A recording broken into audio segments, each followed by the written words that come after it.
So hey guys, welcome to my channel. Zoology Vibes. Hope you all are good and fine. So आज हमारा lecture number 5 और may be 6 है, phylum mollusc का। और आज के इस लेक्चर में हम क्लास बाइवेल्विया को कवर करेंगे। पिछले लेक्चर में हमने गैस्ट्रोपोडा को कवर किया था और हमने उसकी डिस्टिंग्विश फीचर्स देखी थी, अडेप्टेशंस देखे थे कि कितने बेहतरीन उसने अडेप्टेशंस कर रखे थे। शेल कॉइलिंग उसमें था, टॉर्जन उसमें था, उसकी बॉडी डॉर्सोफ्लेटरल फ्लैटेंड थी, बहुत सारे फीचर्स उसमें थे और बहुत ज़्यादा इंटरेस्टिंग वे में हमने उसे कवर किया था।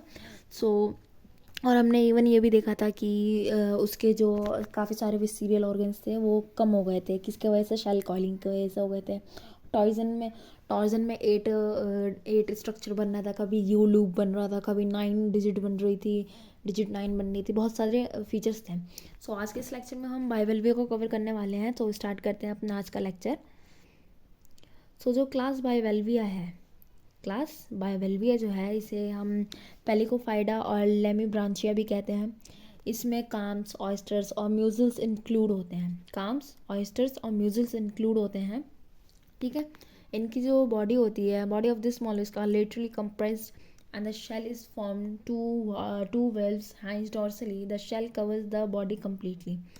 जो शेल होती है इनकी बॉडी को पूरी कम्प्लीटली कवर कर रही होती है। और शेल जो होते हैं, दो शेल्स प्रेजेंट होते हैं, लेटरली प्रेजेंट होते हैं, किस साइड को, किस साइड को, मतलब जो पर्ल्स देखे ना आपने, जिसमें पर्ल्स बंद होता है, एक मोती बंद होता है जिस शेल में, तो वही वाला शेल होता है जो आपस में जॉइंट होता है। The foot of the animal is laterally the foot of the animal is laterally compress. Foot जो होता है लेटरली कंप्रेस्ड होता है। Bivalves have the most spacious mantle cavity among the mollusc. इनकी जो मेंटल कैविटी होती है बहुत स्पेशियस होती है। सारे जितने भी अभी तक मॉलिस्क पढ़े हमने, सबसे ज़्यादा स्पेशियस इनके जो मेंटल कैविटी है वो होती है। The large gill that are enclose in the mantle cavity gills, जो इनके जो गिल्स होते हैं, लार्ज गिल्स, इनके गिल्स बड़े होते हैं, जो मेंटल कैविटी में प्रेजेंट होते हैं, वो प्लेट लाइक होते हैं। और उनका फंक्शन होता है फूड गैदरिंग में भी, वो बहुत काम आते हैं। अभी हम आगे सब डिटेल में पढ़ेंगे। Bibles don't have distinct head और रेडुला। इनके पास कोई हेड नहीं होता, रेडुला नहीं होता डिस्टिंक्ट, ठीक है। Most of the bivalves burrow in bottom of fresh water bodies और sea in and the body of suitably modified for such habitat. इनकी बॉडी जो होती है वो बॉटम में रहने बरो करके रहते हैं ये सी में, या फ्रेश फ्रेश फ्रेश उसमें, या फिर सी में रहते हैं। मगर इनकी जो बॉडी होती है वो मॉडिफाइड होती है, मतलब पानी के अंदर रहने के लिए, बरो करके रहने के लिए। But the other forms which take in modes of life as well. और भी ज़्यादा तरीके होते हैं इनके रहने के लिए, जैसे टेरेस्ट्रियल वेस्ट्रियल, और भी तरीके होते हैं इनके रहने के लिए, ठीक है। The shell of bivalves consist two more or less similar vowels. ज़्यादा जो ओवल्स होते हैं सिमिलर होते हैं, थोड़े थोड़े डिसिमिलर भी हो सकते हैं। Each valves have dorsal protuberance called umbo. जो एक प्रोटर्बेंस होता है हर वेल्व्स के पास, जो एक प्रोटर्बेंस होता है उसे अल्बो कहते हैं। प्रोटर्बेंस मतलब एक जैसे एक सरफेस से थोड़ा उभरा हुआ पार्ट होता है, उसे प्रोटर्बेंस कहते हैं, उसको ये अम्बो कहते हैं। यहाँ पे आप देख रहे हैं ये अम्बो है, ये जो स्ट्रक्चर है ये अम्बो है, ठीक है। This is the oldest portion of the shell. ये बहुत पुराना पोर्शन होता है, सबसे पहले मतलब यही डेवलप हो जाता होगा। And the lines around it indicates growth of shell. इसके अराउंड जो लाइन होती है, जैसे इसमें दिख नहीं रहा है ना क्लियरली, ये अम्बो होता है, ठीक है। तो अम्बो में ना ऐसे लाइन्स प्रेजेंट होती है। तो ये जो लाइन्स होती है ना, ये डिसाइड कर रही थी है कि मतलब ये इंडिकेट करती है कि ये शेल कितना पुराना है। The two valves are kept closely by pair of adductor muscles. जो जो आपस में ये क्लोजली होते हैं अडक्टर मसल्स के थ्रू, मतलब अटैच होते हैं। जैसे एक ये शेल है, ठीक है, एक ये शेल है, थोड़ा आप समझ जाएंगे, अच्छा तो बन नहीं रहा हो वैसे भी। तो ये अडप्टर मसल्स के थ्रू ऐसे कनेक्ट होते हैं, ठीक है। जैसे हमारे ये जो है हमारा एल्बो, हमारा जो नी होता है, हैंड नी होता है, तो ये जैसे टेंडन्स और उससे अटैच होता है ना, वैसे ही अडक्टर मसल से अटैच होता है, जो इसके मूवमेंट में भी हेल्प करता है, ठीक है। The valves are also attached and articulated dorsally by hinge ligament. जो ये डॉर्सली साइड से हाइंज लिगामेंट से अटैच होता है, जो इलास्टिक प्रोटीन का बना होता है, band serving to open the valves when the adductor muscles relax. जब एडक्टर मसल्स रिलैक्स करते हैं तो ये वेल्व्स जो होता है इनको हेल्प करता है इनको ओपन करने में। अगर जैसे ये ये रेड कलर में अडक्टर मसल्स है जो रिलैक्स कर रहे हैं। तो ये जो वो है हाइंज फिलामेंट है, तो ये इन्हें वो खोलने में हेल्प कर रहा है, ठीक है। There are ridge and grooves of the shell to tightly lock them in a position. Ridge और ग्रूव्स होते हैं शेल में, जैसे मतलब जस्ट अ मिनट, ऐसे ऐसे कुछ स्ट्रक्चर्स होते हैं, ये होगा आपके रिट्स और ग्रूव्स होते हैं जो ऐसे आपस में लॉक हो जाते हैं। ऊपर वाला पोर्शन नीचे वाले पोर्शन से अच्छे से लॉक हो जाता है, ये रिट्स और ग्रूव की वजह से, ठीक है। Bivalves adapted themselves to filter feeding, ये फिल्टर फीडिंग मेथड से फीड करते हैं। इन्होंने अपने आप को जो अडेप्ट किया है वो फिल्टर फीडिंग मेथड के लिए अडेप्ट कर लिया है। Generally water enters the mantle cavity posteriorly and ventrally through the incurrent siphon and leaves the mantle posterior dorsally through the excurrent का साइफोन। वेंट्रल साइड से मतलब नीचे की साइड से पानी आता है पोस्टीरियर एंड में, पीछे की तरफ नीचे साइड से पानी आता है इनकरेंट साइफोन के थ्रू, ठीक है। और जब वो बाहर जाता है तो डॉर्सली मतलब अपवर्ड ऊपर की तरफ से एक्सक्रेंट साइफोन से पोस्टर, लेकिन साइड वही जो पोस्टेरियरी साइड है वहीं पर रहता है। Cilia on the gills transport this particles to mouth. जो सीलिया होते हैं गिल्स में, जो प्रेजेंट सीलिया होते हैं वो इस जो फूड के पार्टिकल्स हैं इनको माउथ तक करते हैं। Labial parts collect the food from the cilia and transfer to the mouth. जो सीलिया होते हैं वो फूड को कलेक्ट करते हैं, और जो लेबियल पार्ट्स होते हैं इसके पास लेबियल पार्ट प्रेजेंट होते हैं, लेबियल पार्ट प्रेजेंट होते हैं जो सीलिया से फूड कलेक्ट करते हैं और माउथ तक ले आते हैं। जनरली क्या होता है जो सीलिया फूड ट्रैप करता है वो वाटर के फ्लो में ही माउथ तक चले जाता है, मगर ऐसा बहुत कम होता है। ज़्यादातर लेबियल पार्ट्स जो होते हैं वही फूड को कलेक्ट करते हैं सीलिया से और माउथ तक पहुँचाते हैं, ठीक है। आप यहाँ पे लेबियल पाल्प्स देख सकते हैं, ये लेबियल पाल्प्स है, ठीक है, जो यहाँ सीलिया से ले फूड पार्टिकल को ट्रैप हुए फूड पार्टिकल को कलेक्ट करके माउथ तक ले जाता है।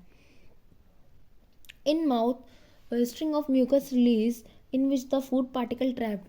माउथ में एक स्ट्रिंग लाइक म्यूकस की एक स्ट्रिंग जो होती है वो रिलीज होती है माउथ के अंदर, जिसमें फूड पार्टिकल ट्रैप हो जाता है। जैसे ये एक स्ट्रिंग है, ठीक है, तो इसमें जो भी फूड पार्टिकल्स था वो ट्रैप हो गया, इसमें आके चिपक गया है, ठीक है। And from mouth go to the stomach, फिर माउथ से जाएगी स्टमक में। In stomach the crystalline style release amylase like lipid enzyme जो रिलीज करता है। स्टमक में क्रिस्टलाइन अमाइलेज होता है, कुछ ऐसा स्ट्रक्चर होता है जो अमाइलेज लिपिड विपिड को सिक्रीट करता है, एंजाइम रिलीज करता है जो ये स्ट्रिंग से फूड पार्टिकल्स को सेपरेट करता है। ये फूड पार्टिकल्स है और ये स्ट्रिंग है, ये अब सेपरेट हो गई है किसके वजह से, क्रिस्टलाइन स्टाइल की जो एंजाइमेटिक सिक्रीशन है उसकी वजह से, ठीक है। यहाँ पर आप इसका डायग्राम देख सकते हैं, ये हमारा स्टमक है, ये स्टमक है पूरा। स्टमक के अंदर ये जो वाइट वाइट दिख रहा है ये है क्रिस्टलाइन स्टाइल, ये क्रिस्टलाइन स्टाइल है। इसी के यही माइलेज और लिपिड वगैरह को सिक्रीट करता है, जिसकी वजह से जो म्यूकस की स्ट्रिंग पे जो फूड पार्टिकल्स होते हैं वो अलग हो जाते हैं, सेपरेट हो जाते हैं दोनों एक दूसरे से। Some food particle digested in the stomach और some will transfer to digestive gland. कुछ जो फूड पार्टिकल्स है स्टमक में डाइजेस्ट हो जाते हैं, कुछ डाइजेस्टिव ग्लैंड में जाके डाइजेस्ट होते हैं। At last it transfer to the intestine of the waste material to anus. और फिर जो डाइजेस्टिव ग्लैंड के बाद भी जो डाइजेस्ट हो गया फिर वो इंटेस्टाइन के पास जाएगा, एब्जॉर्प्शन हो जाएगा इंटेस्टाइन में, एंड देन वहाँ से आ जाएगा एनस के पास।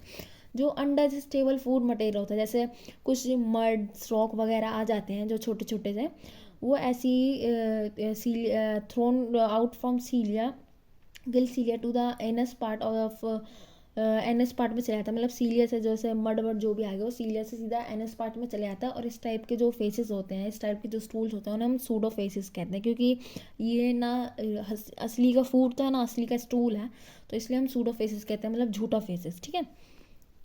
नेक्स्ट हम बात करते हैं gills also function as organ of gases.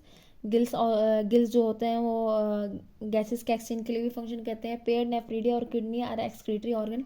Pair nephridia और किडनी जो होती है वो एक्सक्रीटरी ऑर्गन होती है, और ये लोकेटेड होती है पेरिकार्डियल कैविटी, मतलब जो हार्ट का कैविटी होता है और गिल्स के बीच में होता है। जैसे ये हार्ट है, ठीक है, और ये गिल्स है, ठीक है, तो इसके बीच का जो स्पेस है यहाँ पे ये किडनी प्रेजेंट होगी, मतलब इनके बीच में प्रेजेंट होती है। थोड़ा लेफ्ट राइट का फ़र्क हो सकता है बट इनके बीच में ही प्रेजेंट होती है, ठीक है। जो नर्वस सिस्टम होता है इनका वो भी बायोलॉजिकल सिमेट्रिकल होता है, ठीक है। और उसके पास 3 पैर होते हैं, जैसे अभी तो हम देख रहे थे इनके पास जो होते हैं पैर 5 पैर थे ना, सेरिबल, पेडल, प्लूरल और विस्टीरियल, है ना। इनके पास जो होता है 3 पैर होते हैं, जो वो होते हैं आपस में कनेक्ट होते हैं कनेक्टिव्स के थ्रू या कमीजर्स के थ्रू, ठीक है। जो कौन कौन से पेयर इनमें प्रेजेंट होते हैं, इनके पास सेरिब्रल पेडल पेयर होता है, सेरिब्रल पेयर प्रेजेंट होता है, विस्टीरियल गैंग्लिया का पेयर प्रेजेंट होता है। मैं आपको यहाँ पे इमेज में दिखा दे रही हूँ, यही 3 पेयर मतलब 6 टोटल 6 गैंग्लियन प्रेजेंट होते हैं। यहाँ पे आप देख रहे हैं ये पेडल गैंग्लियन है, ये सेरिब्रल गैंग्लियन है और ये विस्सीरियल गैंग्लियन है। ये आपस में ये कमीजर्स या कनेक्टिव्स जो भी बोल सकते हैं आप, उसके थ्रू ये सारे आपस में कनेक्टेड है, ठीक है। So move to the next, जो अब हम बात करते हैं इनके जो वो सेंसिटिव ऑर्गन्स होते हैं, वो स्टेटोसिस्ट भी प्रेजेंट होता है, ओसिलाई भी प्रेजेंट होता है और ऑस्फेरिडियम भी प्रेजेंट होता है, जो कीमोरिसेप्टर्स होते हैं। अदर सेंस ऑर्गन इन बाइवेल्स, इनके पास जो सेंस ऑर्गन्स होता है वो ये होता है। The reproductive system in bivalves is simple, जो रिप्रोडक्टिव सिस्टम है वो सिंपल होता है। जो पेयर गोनैड होते हैं वो मेड ऑफ ब्रांचिंग ट्यूब्यूल से बने हुए होते हैं, ठीक है। Made of branching tubule, the gamete are budded off the epithelial lining in the of the tubule. जो ये गैमेट होते हैं ये ऐसे मतलब थोड़े फ्लफीस होते हैं, अब बंच होते हैं, ब्रांच्ड होते हैं। गोनाइड्स जो प्रेजेंट होते हैं, पेयर्ड होते हैं गोनाइड्स, ब्रांचिंग ट्यूब्यूल में प्रेजेंट होते हैं, ब्रांचिंग स्ट्रक्चर में प्रेजेंट होते हैं। एंड गैमेट्स जो होते हैं budded off the epithelial lining of the tubule, इन ट्यूब्यूल की जो एपिथेलियल लाइनिंग होती है उसमें जाके बब्ड मतलब थोड़े फ्लफी से लुक दे रहे होते हैं। The tubule unite to form duct that lead in the larger duct. Tubule जो है वो आपस में जुड़ते हैं, एक डक्ट बनाते हैं जो एक लार्जर डक्ट में ओपन होता है, which eventually terminate in short gonoduct. फिर जो आखिर में जो सबसे लास्ट वाली डक्ट में जो इवेंचुअली गोनोडक्ट मतलब वो डक्ट जिससे गोनैड्स का ट्रांसफ़र होगा, उस डक्ट में जाके सारे डक्ट्स ये खुल जाते हैं इवेंचुअली, ठीक है। तो फर्टिलाइजेशन जो होती है एक्सटर्नल होती है, and the gamete are shed through the exhalant opening of the mantle में एक्सिलेंट ओपनिंग होती है, वहाँ से जो भी गैमेट्स होते हैं वो रिलीज कर दिए जाते हैं। Except the in the case of brooding bivalves, जो कुछ ब्रूडिंग बाइवेल्स होते हैं जो अपने अंदर ही ब्रूड करवाते हैं, एग बनवाते हैं, जैसे हमने देखा था उसमें स्कैफोल्ड्स में था शायद, कि वो अपने अंदर ही उसको ग्रोव करवाते हैं, ब्रीड करवाते हैं, जो भी होता है। उनके लार्वा भी वहीं पर डेवलप होता है। तो ज़्यादातर तो ये देखा जाता है कि गैमेट्स होते हैं वो पानी में रिलीज़ कर दिए जाते हैं, बट किसी किसी में जो ब्रूडिंग बाइवेल्स होते हैं उनमें ये देखा जाता है उनमें ये देखा जाता है कि ये जो ब्रूडिंग बाइवेल्स होते हैं उन वो के अपने अंदर ही फर्टिलाइजेशन करवाते हैं और डेवलप करवाते हैं। सेक्सेस जो होती है वो सेपरेट होती है इन ज़्यादातर में, बट कुछ हर्माफ्रोडाइट भी होते हैं, कुछ हर्माफ्रोडाइट भी होते हैं। ज़्यादातर सेक्सेस सेपरेट देखी जाती है। Development include trochophore and veliger larva. Development जो होते हैं वो ट्रोकोफोर वेलिजर लार्वा भी इंक्लूड करते हैं, और कुछ तो गोलासिडम लार्वा को भी लार्वल स्टेज भी रखते हैं अपने उसमें मेटामॉर्फोसिस के टाइम। तो यहाँ पे आप इनका क्लियरली लाइफ साइकिल देख सकते हैं। लाइफ साइकिल है ये बाइवेल्स का लाइफ साइकिल है कि एग बना, एग से फिर ट्रोकोफोर लार्वा बना, फिर वेल्व बना, फिर वेलिजर लार्वा बना, एंड देन स्पार्ट बन के ये एडल्ट ऑयस्टर में कन्वर्ट हो गया। सो आज के लेक्चर हमारा यहीं पे ख़त्म होता है। उम्मीद करती हूँ आपको मेरी वीडियो पसंद आई होगी। अगर मेरी वीडियो पसंद आई so like share and subscribe करना बिल्कुल ना भूलें। Thank you.